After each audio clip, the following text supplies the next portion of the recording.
Assalamualaikum warahmatullahi wabarakatuh. Bani Umayyah merupakan era paling cepat setelah masa Khulafaur Rasyid.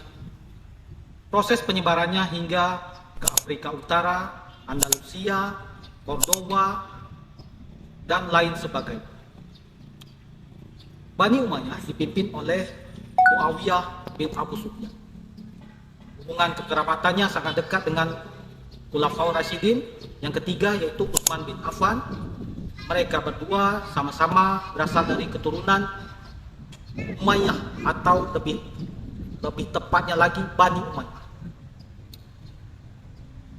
Dalam perkembangan, Bani Umayyah ini terbagi kepada 3 fase. Yang pertama adalah fase pembentukan atau fase berdiri. Yang kedua adalah fase perkembangan, di mana disinilah nanti kejayaan Bani Umayyah ditampilkan.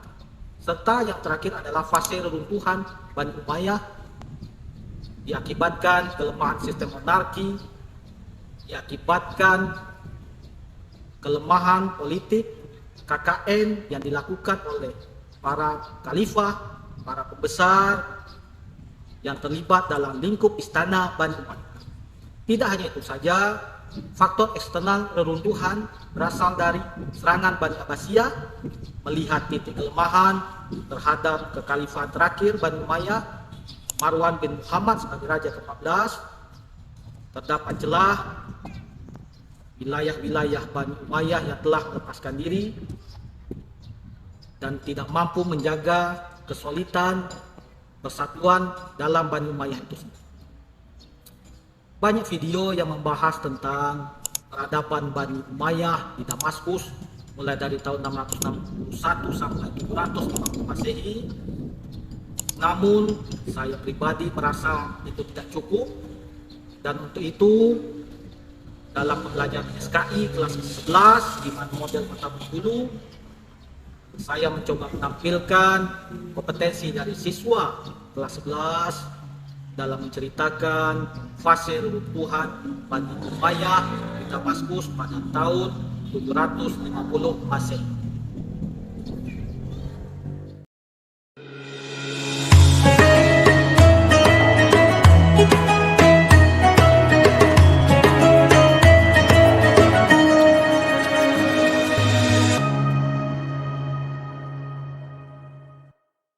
Assalamualaikum warahmatullahi wabarakatuh. Hello, saya Niken Tadelia Zamrizal dari kelas 11 IPS 2.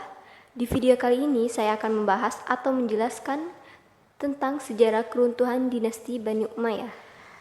Masa dinasti Bani Umayyah tercatat sebagai era cepat penyebaran agama Islam dalam zaman Khulafaur Rasyidin, mulai dari Asia Tengah, Jazirah Arab, Afrika Utara hingga Andalusia di Spanyol yang masuk dalam kekuasaan Bani Umayyah. Nah, pada masa Umar bin Abdul Yazid menjabat sebagai khalifah, khalifahnya ini mampu seperti kondisi yang sama ketika masa kepemimpinan Khulafaur Rasyidin, tapi tidak berlangsung lama, hanya memegang 2 tahun kepemimpinan Umar bin Abdul Yazid meninggal. Nah, penggantinya itu adalah Yazid bin Abdul Malik. Dari sinilah benih-benih runtuhnya dinasti Bani Umayyah. Yazid bin Abdul Malik ini mulai berkuasa pada 720 Masehi. Di awal pemerintahannya, berbagai gelombang pemberontakan mulai terjadi di wilayah Bani Umayyah. Setelah itu, muncullah konflik yang tidak kalah pelik, yaitu keputusan Yazid bin Abdul Malik menunjuk 2 penerus kekuasaan yang membuat gelisah dalam istana, dan Yazid bin Abdul Malik mempunyai keinginan menjadikan anaknya putra mahkota, tetapi karena usianya yang 11 tahun, itu terlalu muda, lalu digantikanlah oleh sepupunya. Setelah itu, hanya 4 tahun memimpin, Yazid bin Abdul Malik meninggal akibat penyakit yang dideritanya. Lalu kepemimpinan disambung oleh Hisham bin Abdul Malik. Di bawah kepemimpinannya, Bani Umayyah kembali menunjukkan jati diri sebagai negara Islam yang kuat.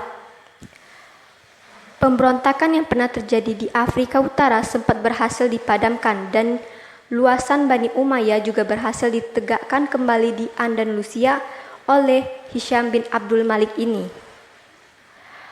Panjangnya masa jabatan Hisham bin Abdul Malik dibuktikan kemampuannya dalam memimpin, tapi lamanya periode Hisham bin Abdul Malik inilah yang menimbulkan masalah baru di dinasti Bani Umayyah. Nah, si Al-Walid putra Yazid bin Abdul Malik yang sudah tumbuh dewasa, yang sudah menginjak umur 18 tahun, sudah merasa pantas sebagai pewaris tahta Bani Umayyah.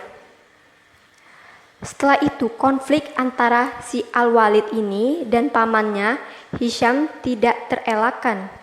Sistem monarki yang dipakai dalam proses pengalihan kepemimpinan di Bani Umayyah pada masa pemerintahan Hisham, Al-Walid jarang berada di Damaskus, dan Al-Walid juga dinilai mempunyai akhlak yang tidak baik. Lalu Hisham yang melihat itu, dia ingin anaknya diangkat menjadi khalifah, tetapi keinginan Hisham tidak dapat terpenuhi karena ia wafat pada 126 Hijriah dan Al-Walid langsung dilantik menjadi khalifah di usia 37 tahun.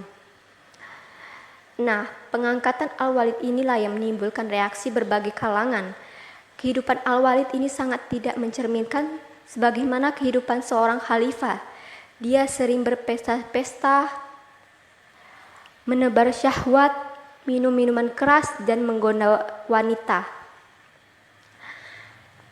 Al-Walid ini sebagai khalifah sebenarnya ia adalah seorang yang senang membantu rakyatnya yang kesusahan, tapi sifat dermawannya tidak mampu menghilangkan rasa benci dari rakyatnya. Model kepemimpinan Al-Walid ini dinilai tidak simpatik oleh kondisi warganya.